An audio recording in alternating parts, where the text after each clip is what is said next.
biggest difference between an asset and an expense is going to be based on the amount you're spending, and that threshold is usually about $2,500.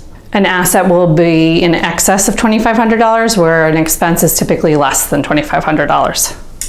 So if they are more than $2,500, they would go to your balance sheet to be capitalized and part of your depreciation schedule. If they are less than $2,500, then they will fall on your P&L. For an asset, you would really want to have some conversations with your CPA to discuss setting that up with your depreciation schedule, whereas an expense, you would take that deduction in the current year.